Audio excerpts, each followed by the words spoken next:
ನಮಸ್ಕಾರ ವೀಕ್ಷಕರು, ನ್ಯೂಸ್ ಎಟ್ 7ಗೆ ಸ್ವಾಗತ. ನಾನು ರೀಟಾ. ಶೋಷಣೆಯ ವ್ಯವಸ್ಥೆಯನ್ನು ಬದಲಿಸಲು ಸಂಘಟಿತರಾಗೋಣ. ಬೆಳಗಾವಿ ಜಿಲ್ಲೆ ರಾಮದುರ್ಗ ಪಟ್ಟಣದ ಸರಸ್ವತಿ ಕಲ್ಯಾಣ ಮಂಟಪದಲ್ಲಿ centre of Indian trade union CITU ನೇತೃತ್ವದಲ್ಲಿ ಅಂತಾರಾಷ್ಟ್ರೀಯ ಮಹಿಳಾ ದಿನಾಚರಣೆಯನ್ನು ಅತಿ ವಿಜೃಂಭಣೆಯಿಂದ ಆಚರಿಸಲಾಯಿತು. ಅಂತಾರಾಷ್ಟ್ರೀಯ ಮಹಿಳಾ ದಿನಾಚರಣೆ ಅಂಗವಾಗಿ ನಡೆದ ಸಮಾರಂಭದ ಉದ್ಘಾಟನೆಯನ್ನು ಮಾಡಿ ಮಾತನಾಡಿದ ಬಿಸಿನೆಸ್ 2025ನೇ ಪ್ರಶಸ್ತಿಗೆ ಭಾಜನರಾಗಿರುವ ಮಹಿಳಾ ಮುಖಂಡೆ ಶ್ರೀಮತಿ ಜಮುನಾ ಪ್ರದೀಪ್ ಪಟ್ಟಣ್ ಇವರು ಮಾತನಾಡಿ, ದುಡಿಯುವ ಮಹಿಳೆಯರಿಗೆ ಭದ್ರತೆ ಹಾಗೂ ಕನಿಷ್ಠ ವೇತನ ನೀಡುವಂತೆ ನಾವೆಲ್ಲರೂ ಹೋರಾಟವನ್ನು ರೂಪಿಸಬೇಕು. ಮಹಿಳೆಯರು ಶಿಕ್ಷಣದಿಂದ ವಂಚಿತರಾಗಬಾರದು. ಅದೇ ರೀತಿ ಅವರು ಮಕ್ಕಳು ಸಹ ಶಿಕ್ಷಣದಿಂದ ವಂಚಿತರಾಗದಂತೆ ನೋಡಿಕೊಳ್ಳಬೇಕೆಂದು ಮಾತನಾಡಿದರು. ಹಿಂದೆ ಗಾರ್ಮೆಂಟ್ಸ್ನಲ್ಲಿದ್ದ ನೂಲಿನ ಗಿರಣಿಯಲ್ಲಿ ದುಡಿಯುತ್ತಿರುವ ಮಹಿಳೆಯರಿಗೆ ಅತಿ ಕಡಿಮೆ ವೇತನದಲ್ಲಿ ಗುಲಾಮರಂತೆ ದುಡಿಸಿಕೊಳ್ಳುತ್ತಿದ್ದರು. ಈ ನೀತಿಯನ್ನ ಹಾಗೂ ಮಹಿಳೆಯರ ಮೇಲೆ ಆಗುತ್ತಿರುವಂತಹ ಶೋಷಣೆ ನಿಲ್ಲಬೇಕೆಂದು ಪ್ರಥಮ ಬಾರಿಗೆ ನ್ಯೂಯಾರ್ಕ್ನಲ್ಲಿ ಕ್ಲಾರಾ ಝೆಟನ್ ಅವರ ನೇತೃತ್ವದಲ್ಲಿ ದೊಡ್ಡ ಪ್ರಮಾಣದ ಹೋರಾಟವನ್ನು ನಡೆಸಿದರು. ಐತಿಹಾಸಿಕ ರೂಪ ಪಡೆದಿದೆ.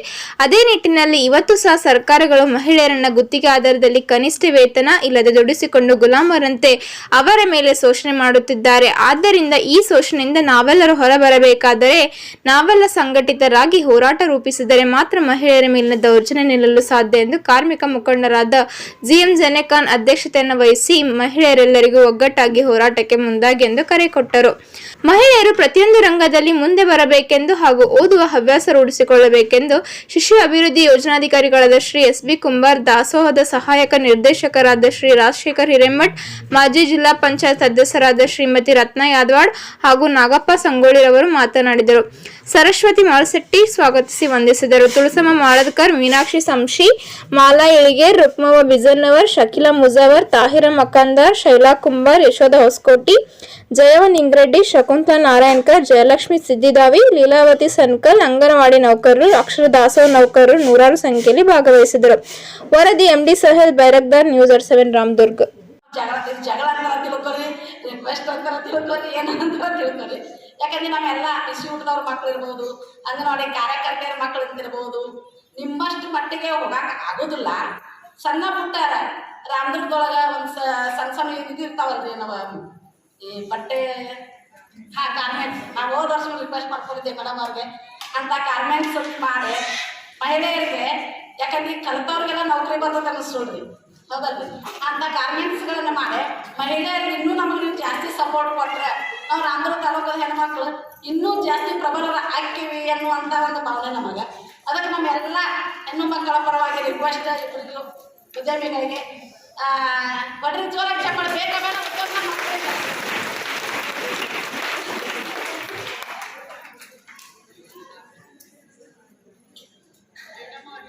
ಖಂಡಿತ ದಾರಿಯಲ್ಲಿ ನಾವು ಸಾಕ್ತಾ ಇದ್ದೀವಿ.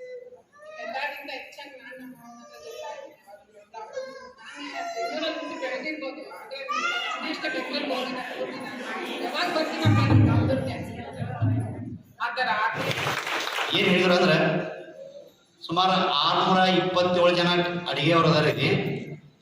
ಒಬ್ಬರಿಗೂ ಕೂಡ ತೊಂದರೆ ಆಗಲ್ಲ, ನೀವು ಸರ್ವಿಸ್ ಅನ್ನು ಕೊಡ್ಬೇಕು ಸರ್ ತಗೊಂಡ ರಿಕ್ವೆಸ್ಟ್ ಮಾಡ್ಕೊಂಡು ನಿಜಕ್ಕೂ ಭಾಳ ಖುಷಿಯಾಗಿತ್ತು. ಒಬ್ಬ ಮಾತ್ರ ಸ್ವರೂಪರಾಗಿರುವಂಥ ಸಹೋದರಿ ಸಿಕ್ಕಿದ್ರು. ಅದೇ ಒಂದು ಕಾರಣಕ್ಕಾಗಿ ನಿಜವಾಗಿ ಹೇಳ್ಬೇಕಂತಾರೆ ನಾನು ಕೂಡ ಅದೇ ಮನಸ್ಸನ್ನು ಇಟ್ಕೊಂಡು ಬಂದಿದ್ದೆ. ಇವತ್ತಿಗೆ ಆ ಮಾತು ಯಾಕೆ ಅಮ್ಮ ನೆನಪು ಮಾಡ್ಕೊಂಡು ಹೇಳ್ತೀನಿ ಅಂತಂದ್ರೆ, ನಾನು ಬಂದು 3 ತಿಂಗಳ ನಂತರ ನಿಮ್ಮ ಸ್ಯಾಲ್ರಿ ಆಯಿತು, ಅಡುಗೆ ಸಿಬ್ಬಂದಿಯವ್ರ ಸ್ಯಾಲ್ರಿ ಆಯಿತು. ಆ ಅಡುಗೆ ಸಿಬ್ಬಂದಿಯವ್ರ ಸ್ಯಾಲ್ರಿ ಹೆಂಗೆ ಆಯಿತು ಅಂತಂದ್ರೆ, ಇನ್ನೇನು ನಾಳೆನ ಹಬ್ಬ ನಾನು ನಿಲ್ಸಿನಿ ಅಂದ್ರೆ ಅವಾಗ ಆಫೀಸರ್ ಭಾವನೆ ಎಲ್ಲ ಫೀಲ್ ಆಗ್ತೈತಿ. ಅವು ಬೇಡ, ನಾವೆಲ್ಲ ಇರೋದು ಹೆಂಗ ಒಂದು ಕುಟುಂಬದ ತರಣ. ನಾನು ಫಸ್ಟ್ಗೆ ಬಂದಾಗ ಅದನ್ನ ಹೇಳಿನಿ, ನಾವೆಲ್ಲ ಒಂದು ಕುಟುಂಬದ ತರಣ ಇದೀವು, ಕುಟುಂಬದ ತರಣ ನಾವು ಇರುವವರೆಗೂ ಹಂಗ ಇರ್ತೀವಿ. ಯಾವುದೇ ಭಾವನೆ ಇಲ್ಲ ನಮ್ಮಲ್ಲಿ. ಎಲ್ಲರೂ ನೀವು ನಮ್ಮ ಸಣ್ಣವ್ರಿದ್ರೆ ತಂಗಿಯರ ಸಮಾನ, ದೊಡ್ಡವ್ರಿದ್ರೆ ಅಕ್ಕರ ಸಮಾನ ಇದ್ರಿ, ವಯಸ್ಸಿದ್ದವ್ರ ತಾಯಿಯರ ಸಮಾನ ಮಾಡಿಲ್ಲ, ಮಾಡುವುದಿಲ್ಲ. ಹೊರ ಬಂದಾಗ ನಾವು ಯಾರಿಗೂ ಟೈಮ್ ಕೊಡಕ್ಕೆ ಏನೋ ಬಿಸಿ ಇದ್ರೆ ಮಾತ್ರ ಇದು ಮಾಡ್ತೀವಿ, ಇಲ್ಲಾಂದ್ರೆ ಆಗಿಂದಾಗ ಏನು ಮಾಹಿತಿ ಇದ್ರೆ ಇದು ಮಾಡ್ತೀವಿ. ಅದ್ರ ಜೊತೆಗೆ ತಾವು ತಮ್ಮಲ್ಲಿರುವಂಥ ಮಕ್ಕಳನ್ನು ಸಾಕಷ್ಟು ನೀವು ವಯಸ್ಸಿನ ಸ್ವಂತ ಮಕ್ಕಳು ಇರ್ಬೋದು, ಅಂಗನವಾಡಿ ಕೇಂದ್ರದಲ್ಲಿ ಇರುವಂಥ ಮಕ್ಕಳನ್ನು ಜವಾಬ್ದಾರಿಯಾಗಿ ತಗೊಂಡ್ಕೊಂಡು ಈ ಸಮಾಜದಾಗ ನೀವು ಕೊಡುಗೆ ಕೊಟ್ಟದ್ದು ಸಾಕಷ್ಟಿದೆ. ಬಟ್ ಅದು ಏನಾಗತ್ತೈತಿ, ಬೆಳಕಿಗೆ ಬರೋದಿಲ್ಲ ಅಷ್ಟೇ. ಮಾಡಿದ್ದೀನಿ ಅದನ್ನ ಎಲ್ಲ ಓದೋದು ಮತ್ತು ಅದು ಬರೋದು ಅದೇ ಪಾಯಿಂಟ್ಗೆ, ವಿದ್ಯಾಭ್ಯಾಸದ ಹತ್ರನೇ ಬರುತ್ತೆ. ಎಲ್ಲರಿಗೂ ಸಹಾಯ ಮಾಡಿದ್ದೀನಿ. ನಮ್ಮ ಹಳ್ಳಿಲೆಲ್ಲ ತುಂಬಾ ಜನ ಸೆಕೆಂಡ್ PUC ಆದ್ರೆ ಸಾಕು ಸ್ಟಾಪ್ ಮಾಡ್ಬಿಟ್ಟು ಮದುವೆ ಮಾಡೋಣ, ನಮ್ಗೆ ಯಾಕೆ ಜವಾಬ್ದಾರಿ ಅಂತ ತಂದೆ ತಾಯಿಗೆ ಅಂತ ಭಾವನೆ ಬಂದ್ಬಿಡ್ತಾ ಇದೆ. ಅದನ್ನ ಹೋಗ್ಲಾಡ್ಸಿ ನಿಮ್ಮ ಅಕ್ಕಪಕ್ಕ ಮನೆ ಇರ್ಬೋದು, ನಿಮ್ಮ ಮನೇಲಿ ಇರ್ಬೋದು, ನಿಮ್ಮ ಬೀದಿಯಲ್ಲಿ ಇರ್ಬೋದು, ಇಲ್ಲ ಓದಿ ಒಂದು ಹುಡುಗಿ ತನ್ನ ಎಜುಕೇಶನ್ ಡಿಗ್ರಿ ಮಾಡಿದಾಗ ಅವಳದು ಮುಂದಿನ ಜೀವನ ಸರಳ ಆಗುತ್ತೆ. ಯಾಕೆ ಅಂತ ಕೇಳ್ತೀನಿ, ನನಗೆ ಅನುಭವ ಇದೆ. ನಾನು ಡಬಲ್ ಡಿಗ್ರಿ ಇರ್ಬೋದು, ಆದರೆ ನನ್ನ ಮಗ ಓದೋ ಹೊತ್ತಿಗೆ ಅವ್ನು 8, 9ನೇ ಕ್ಲಾಸ್ ಮ್ಯಾಥ್ಸ್ ಎಲ್ಲ ನಮ್ಗೆ ಅರ್ಥನೇ ಆಗ್ತಾ ಇರಲಿಲ್ಲ. ಯಾಕಂದ್ರೆ ನಾವು ಆರ್ಟ್ಸ್ ಓದೋದು, ಅದು ಗೊತ್ತಾಗ್ತಿರ್ಲಿಲ್ಲ. ಅದಕ್ಕೆ ಯಾವುದೇ ಮಹಿಳೆ ತನ್ನ ಮಗು ಓದಿಸ್ಬೇಕಂದ್ರೆ ಆಕೆ ಡಿಗ್ರಿ ಮುಗಿಸ್ದಾಗ್ಲೇ ಆ ಮಗುಗೆ ಸರಿಗೆ ಹೇಳ್ಕೊಡಕ್ಕಾಗುತ್ತೆ, ಇಲ್ಲಾಂದ್ರೆ ಆಗಲ್ಲ ಅಂತ ಹೇಳಿ. ಇವಾಗ ನಮ್ದಾಗೋಯ್ತು ಮುಂದಿನ ಮಕ್ಕಳಿಗೆ, ಮುಂದಿನ ಯುವ ಪೀಳಿಗೆಗೆ ತುಂಬಾ ಚೆನ್ನಾಗಿ ಎಲ್ಲರೂ ಓದಿಸ್ರಿ ಅಂತ ಹೇಳ್ತಾ ನಮ್ಮ ಹುಡುಗಿ ತುಂಬಾ ಸೃಷ್ಟಿನ ನಾವು ಮಾತಾಡೋದೇ ಬೇಕಾಗಿಲ್ಲ, ತುಂಬಾ ಚೆನ್ನಾಗಿ ಹಾಡು ಹೇಳಿದ್ದ. ಹಾಡಲ್ಲಿ ಎಲ್ಲ ಪ್ರತಿಯೊಂದು ಪದನೂ ಒಂದು ಅರ್ಥಪೂರ್ಣವಾಗಿತ್ತು, ತುಂಬಾ ಚೆನ್ನಾಗಿತ್ತು. ನನ್ನ ಮನಸ್ಸಿಗೆ ತುಂಬಾ ಹಿಡಿಸ್ತಮ್ಮ ಅದು ಹಾಡು ಅಂತ